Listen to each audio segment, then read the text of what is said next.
Welcome to the Geography of Crime, a podcast by Cap Index hosted by Dr. Grant Drawve, Vice President of Geospatial Crime Solutions. Crime doesn't happen in a vacuum. Place matters, and in each episode of this podcast, we'll explore how geography shapes crime risk across industries. With expert insights from criminologists, security professionals, and business leaders, we'll break down crime trends, analyze real-world data, and explore what drives risk in different places. Now, let's dive into today's episode. Good day, everyone. This is Grant Drawve, the host of Geography of Crime podcast, and today I have a special guest, Dr. Tim Hart, who I've read books, articles, and just about anything he's put out for decades. So with that, Tim, thank you for being a guest, and I'll kick it over to you to introduce yourself. Of how do you describe your people for those who are unaware of you? Yeah, sure. Well, thanks for having me on. I appreciate it and enjoy being here. But like I said, my name's Tim Hart. I'm currently on faculty at the University of Tampa in Tampa, Florida. And my background includes interest in GIS and crime mapping. I'm also interested in methodological aspects of criminology. I like to get under the hood and see how things tinker and sort of break things and figure them out. But I'm a former statistician with the Bureau of Justice Statistics in DC. So I've also got an interest in victimization. I worked on the NCBS and law enforcement. So yeah, I'm happy to be here and looking forward to have conversation with you. And that's one of the books that I still used when I was teaching was The Mismeasure of Crime. I mean, really what it came down to. And I think people overlook sometimes the importance of understanding just all the crime data that we work with and the differences of that. But with that, how'd you end up in the GIS field? I mean, that's where I probably read more of your work, and it was very under the hood with that. So what kind of got you that way? So when I finished my master's degree at the University of Memphis, I was accepted into a presidential management fellowship program in DC. And that's what got me to work at BJS. And as part of that program, you're encouraged to do rotations in different departments of the government. And at that time, my professor from UF, who taught methods, was the head of the statistical services section at DEA. And so I went over there and worked for him for a while. And it was about that time that I started, becoming interested in recognizing the importance of GIS.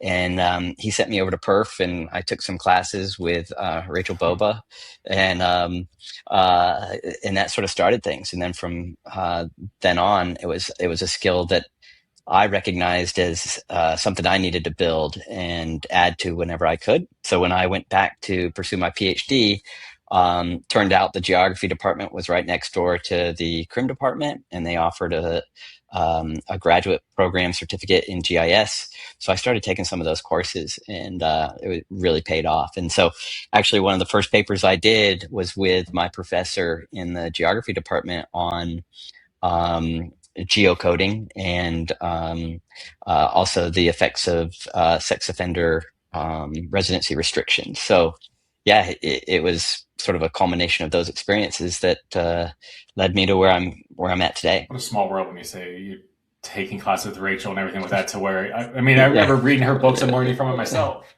So it's a crazy part to that. Yeah. And I think you spoke there. It's a nice blend of kind of your academic and practitioner side to it. What led you to stick in the academic side, or come back, I guess, over to that side of it all? Yeah, so that was kind of a weird situation. I was in the DEA building during 9/11, which is right across the street from the Pentagon. And a lot of people don't remember, but that was happening right at 9/11 happened right around the same time as the DC sniper and anthrax being mailed to folks. And so all of this stuff was going down, and my wife and I just made a decision: either start new somewhere else and maybe pursue academia, or stay in DC. And that program that I was in accelerates you into management, and it's a 2-year long program. And as, in terms of the way that the scale works in the government, it puts you at a GS Hmm. 13, which is sort of at the doorsteps of management.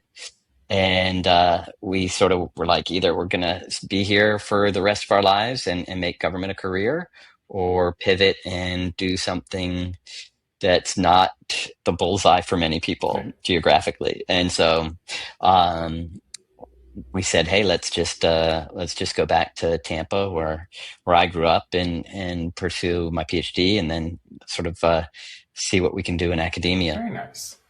Now, thinking about that, and where you first started with even some of your geocoding work and kind of your path along with Mhm. a lot of GIS technical side to it, what's your interest nowadays? Like, where is it? Is it still under the hood? Is it getting more advanced? With I know the modeling is always a hot topic nowadays, but where's that lie for you? Mhm. Yeah, so one of the cool things about AI is it's given me a chance to sort of figure out things I could never figure out on my own Hmm. reading, right? So a long time ago, I read this paper on spatial factor analysis, right? And it was basically I think it had to do with birds or something, and it basically said there could be latent spatial patterns based on, in this case, the movement of birds that represent some underlying structure to the environment. And the whole time I'm reading that, I'm like, oh, you do that for offenders, right? Or do that for crime. And when I had that article sitting on my desk, there was an AI, and so I was like, how do I do this? And I tried and failed and tried and failed, and so I just put it down. But it was always something that I was interested in doing. And you can think of it sort of like RTM, but instead of developing risk scores for environmental features, and where you look at one crime, Hmm. basically do the same, something similar, but all crime, right? Hmm. So think one layer for each Across. crime, Hmm. but then compressed to see shared patterns. Yeah, yeah. And so then you just basically test a model where does that shared pattern explain more than the null, a null hypothesized spatial structure. And so where I'm at today is using AI to help me figure out in R how to run these, and because I couldn't do it on my own. Um, and so that's what I'm tinkering with now. I've got a paper getting ready to Hmm. submit that looks at using those relative risk scores in RTM, to see if latent spatial patterns can be identified using spatial factor analysis. Um, and then another paper that just sort of looks at the best way to model it. So again, methodological stuff, and it's kind of heady, but I love it because it's people say it's great to be a lifelong learner, and I say that myself.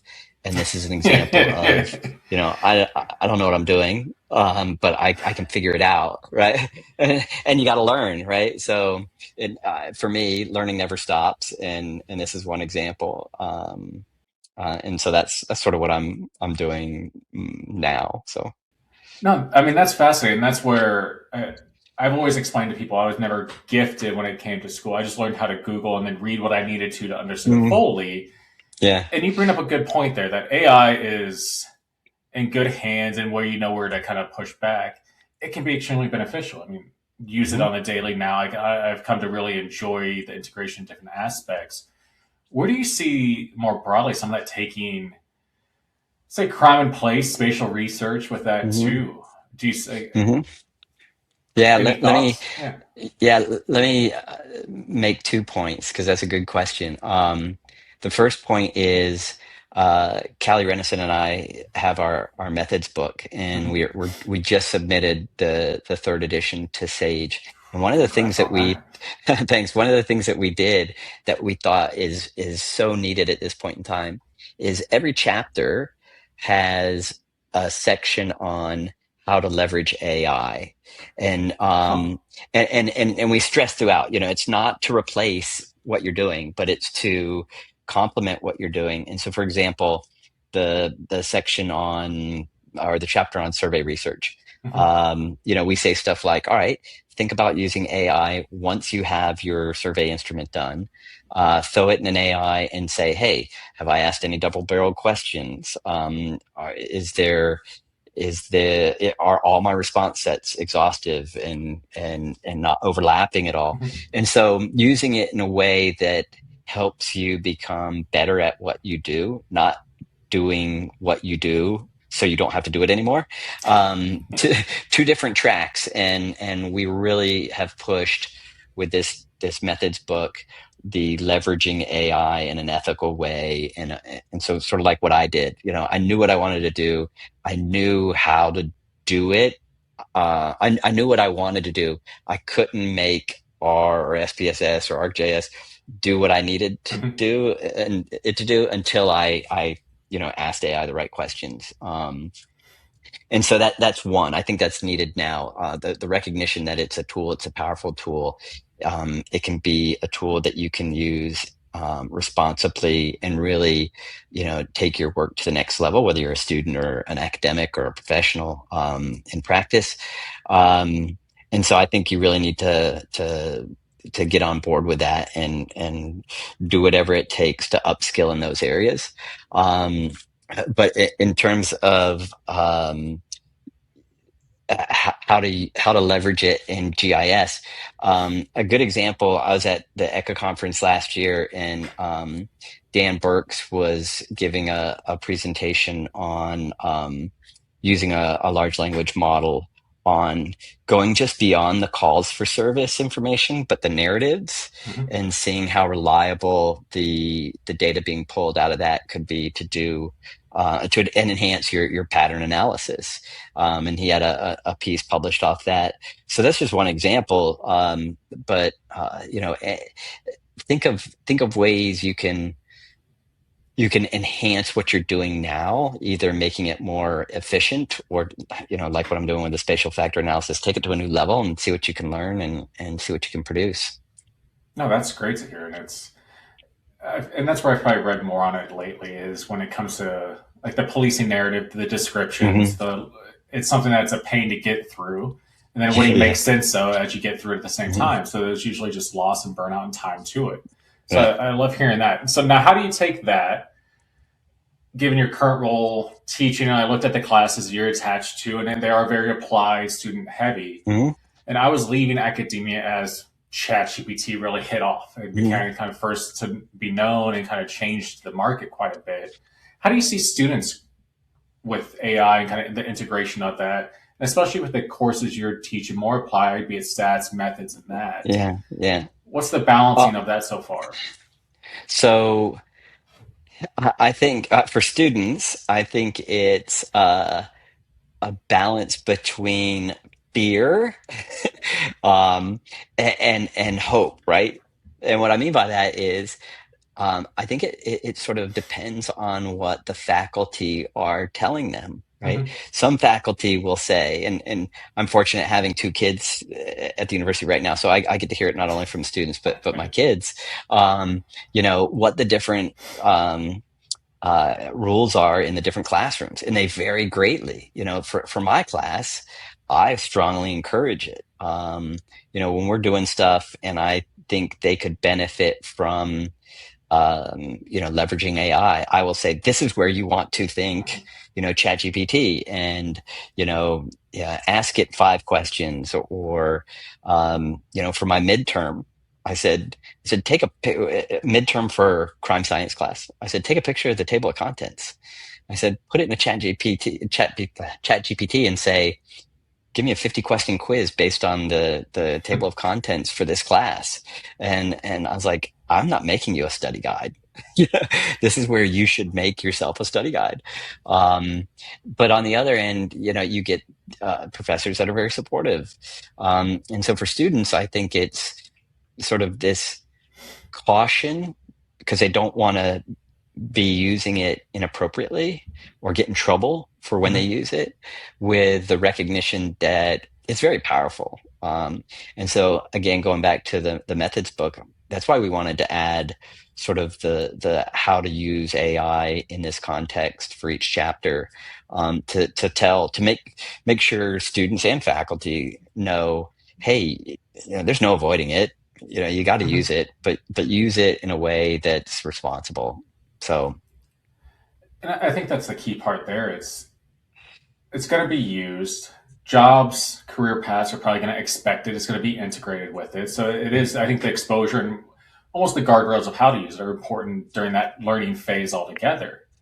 And with that, and I've seen the announcement for it, your department's come out with a very cool minor that I'm jealous of. I wish more departments would embrace not only environmental criminology and crime analysis, similar to your minor, but be it certificates, the badging that comes along with some of these applied skill sets. But you want to give a background on where the minor came from, sure. what it's helping with, and kind of the direction of it. Yeah, so I came back to the US in 2018. I was at Griffith in Australia. And part of the reason I came back was because I grew up in the Tampa Bay area.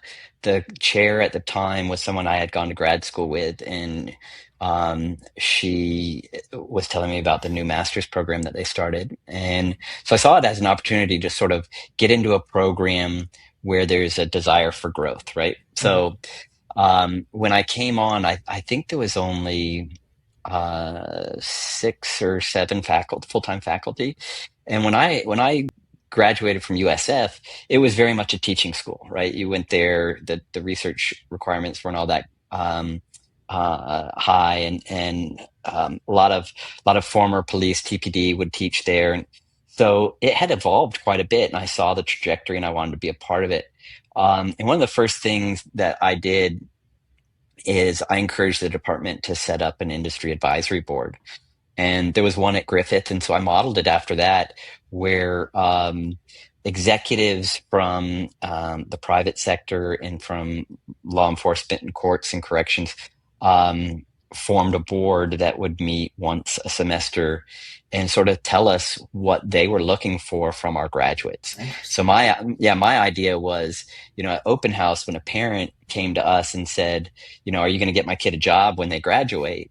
Um, or even more basic than that, why should I send my kid here and not some other school?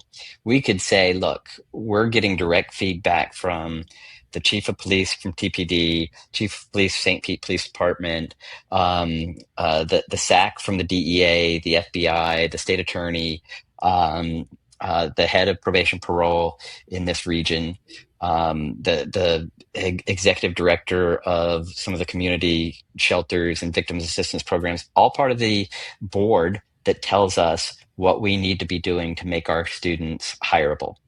And so if I were a parent and I heard that, I'd be like, okay. Well, that's not what I heard from the last place we Kind looked of at. loving They that, they were yeah. yeah, they were telling us, you can minor in, forensic science. It's like, okay. Mm-hmm. So with the establishment of that, we would hear quite often skill building, skill building, skill building, and apart from teach them to communicate and get off their phone, we took that as let's think about our discipline and sort of compare it to other disciplines. And one of the things that we recognized quickly was that there's not a lot of credentialing in criminology, like there is in, say, computer science, where Mm-hmm. you take a class, you get a certificate in something that an employer is going to look at and go, all right, I don't have to spend money. This student already knows, Java or C plus or whatever. So we got thinking about how could we organize a minor around that, and the most obvious one was a minor in environmental criminology and crime analysis, and it consists of 5 classes: a GIS class, a class on cybercrime or environmental criminology in the cyber environment, a crime science course, a CEPTED course, and a POP course. And so we are currently looking at getting an RTM Analyst 1 certification integrated as part of the GIS course.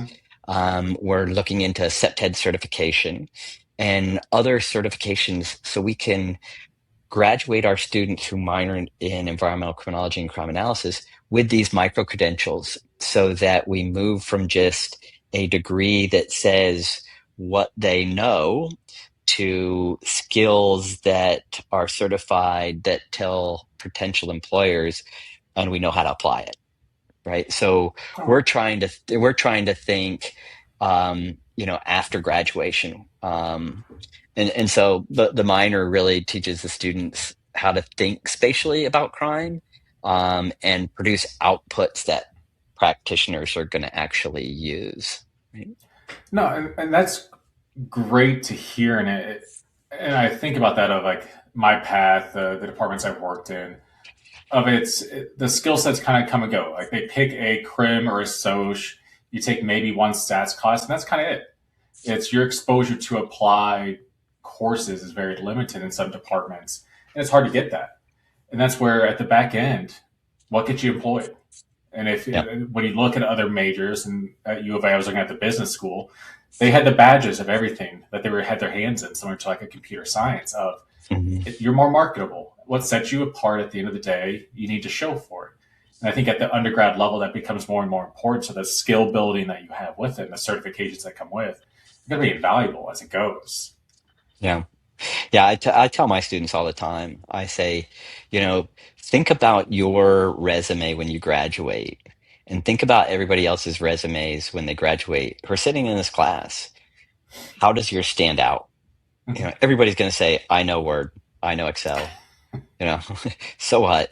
You know, how does yours pop? What skills do you have that are desirable to employers? And so, with this minor, we're thinking, hey, look, you don't even have to be in law enforcement. You can be in urban planning. You Mm-hmm. can be in, a policy office, right? But if you say, sure, I can take that data and I can map it, or, I understand urban planning from a set concept, so Big I part can of it. get a job there. Yeah, I can get a job there. So it broadens your opportunities. And so, going back to having two kids myself at the university, as a parent, that sounds a lot better than, I want a degree in criminology. It's like, great, but think when you're done, where are you going? What are you doing? And you're setting that up. It is, what are you doing with this at the end of the day? And that's where Hmm. the courses that you've put together, I mean, brings that together from the problem solving with POP to getting into the Hmm. crime science with a bit more evaluation, understanding the Hmm. methods into it. GIS, never going to go out of style with it, but Yeah. it puts it where it needs to be. You're starting to connect the dots that allow them to have kind of the career diversity on the back end.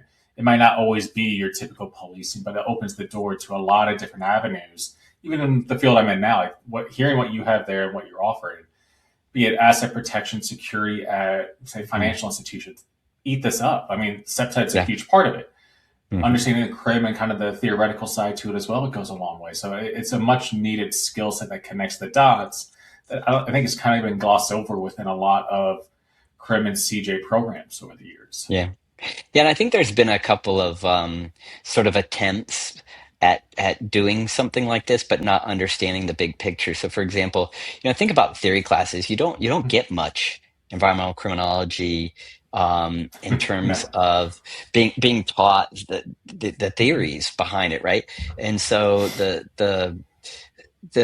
theories are there. They just need to bring them into, hey, uh, what do we do with these? And you know, a lot of programs have like GIS certificates, but sort of you don't have that theoretical foundation, at least from a criminology standpoint, that then says, okay, so what? All right, so let's go work in an urban planning environment, Mhm. and be on a team that's building, the next downtown stadium, and be on the team that's dealing with crime or dealing with safety and security.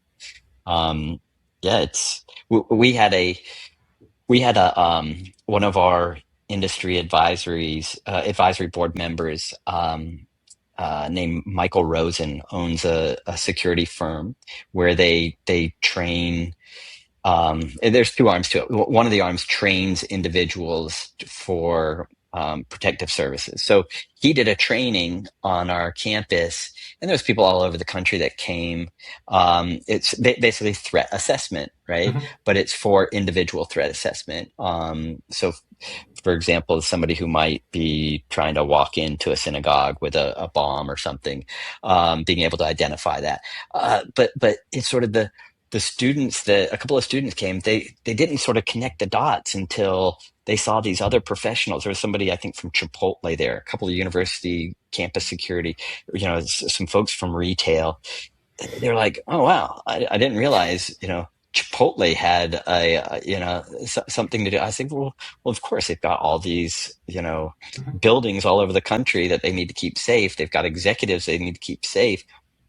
You know, think beyond just, being a cop or being a, victim services or, being a probation officer. There's more to it.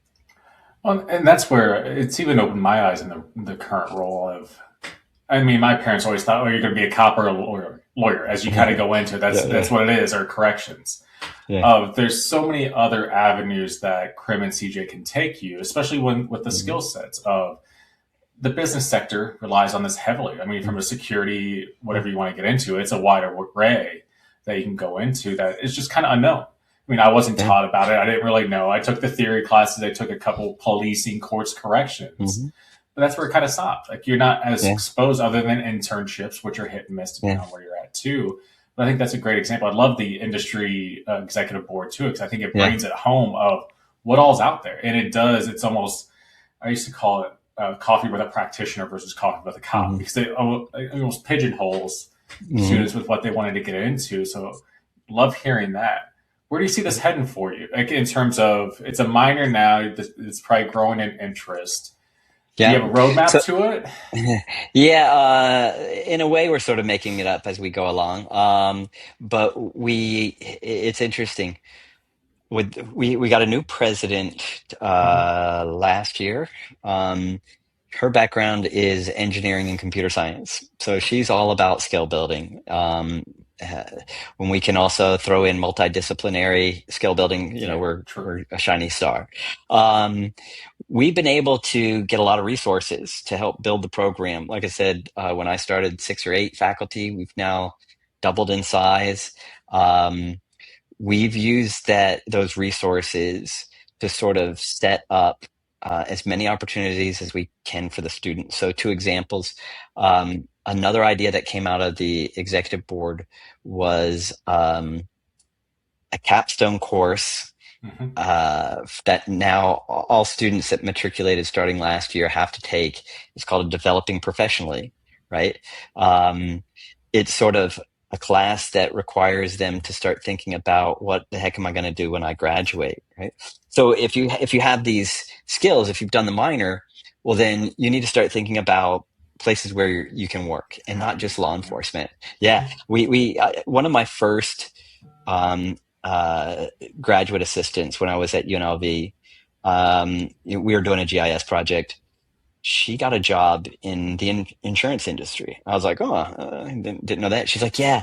When they found out I knew GIS, they're like, oh, you can map accidents. I was like, yeah, you can map accidents. Um, but the students aren't thinking that broadly. I don't think for most of them. So this developing professionally class has sort of spawned from this idea.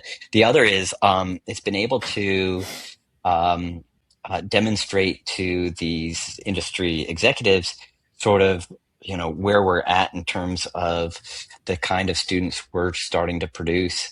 And this has given us recently access to TPD's Real Time Crime Center, which they were kind of not really excited about bringing students into the center until we sort of, hey, we're putting out students that are probably going to be working in here someday with our minor, and they're like, oh, okay, well, that's a different story, and that has now led to.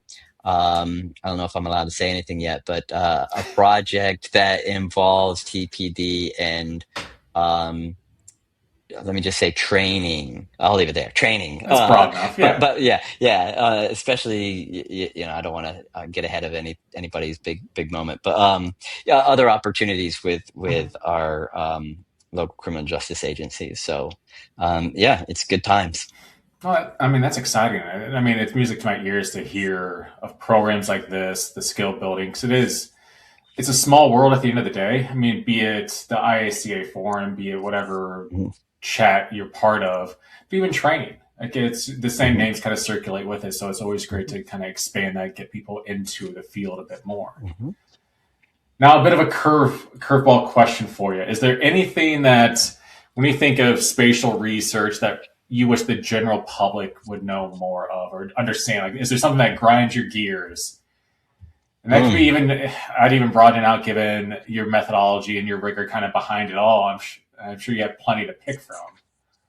Oh man, I don't know. So when I worked at BJS, uh, I think it was when I worked at BJS, the director had a book. I think this is where I saw this book. And either that or I'm just making this all up. But it was, I think it was, the title was something like Innumerable Enumerates or something like that. It had to do with like the illiteracy of numbers, right? And so one of the things that sort of gets me is and this is not just GIS stuff, but when you hear the public and the media talking about crimes, uh, it bugs me they throw up numbers and not rates. And I think just the problem is you can't put a rate up because the general public's not going to understand. But I always sort of find myself tuning out because you know homicide has dropped from 10 incidents to 8. I think it was, I saw on St. Pete or something. It's like, yeah, but it's probably a bigger effect than that people don't realize, because St. Pete's really taken off in terms of growth. But yeah, it's those little things, and The that kind of, context of it. Uh-huh. yeah, it kind of gets to the mismeasure of crime issues. So Which is a big part. I mean, I think that's what local news bothers me for that, but it's one of those, I yeah, still want to watch local news to know what's going on. It's just, yeah, I yeah, hate the yeah, crime section of it, which we know is yeah, going to yeah, pop yeah, up. yeah, yeah. Well, Tim, thank you for your time. I'll leave it to you. Is Yeah. there anything else you would like to encourage, say, the analyst, the researcher, the future student that wants to get into kind of the spatial realm? Any final words, Um, thoughts? Yeah, you know what? I will plug our program. You and I talked about a little about this before we started, but over the last 3 years, 2 years ago we hired 2 faculty. Last year we hired three. This year we hired three more lines. We only filled two out of the three. It was kind of competitive this year. But I would encourage anybody that's looking for any academic that might be watching the podcast, that's going on the market or is interested in going to a different program. We've got an incredibly awesome faculty at You UTampa. do. We are as a private university, we're insulated from most of the political drama, because we're not beholden to a governor, which is beautiful. Just because we're able to do what we want to do. We're a growing department, and everybody gets along, which is weird. I've been in some programs where it's like, but so if you're out there looking and you see a line from UTampa, it's worth considering putting up your hand and saying, "Hey, what about me?" Oh, you have. When I was looking over your page and seeing who's faculty and who you've hired, I Uh-huh. already knew some names, but there's quite a group of you now. Like it is very Yeah, impressive to see the growth over the past few yeah, years. yeah, and most of them are young. So yeah, they blow my mind with some of the stuff they do at that their stage of their career. So yeah, Awesome. Well, if anyone's out there, give it a look. We'll link yeah, to it yeah, in yeah. this so they'll know where to find you and all that. But Cool. again, thank you, Tim. Appreciate your time on this and the insights you brought us. Yeah, no worries. Thanks for having me. Cheers. Be sure to subscribe to CapIndex's YouTube page, at CapIndex Crime Risk, and look for Geography of Crime on your favorite podcast platform. Thanks for tuning in, because when it comes to crime, place always matters.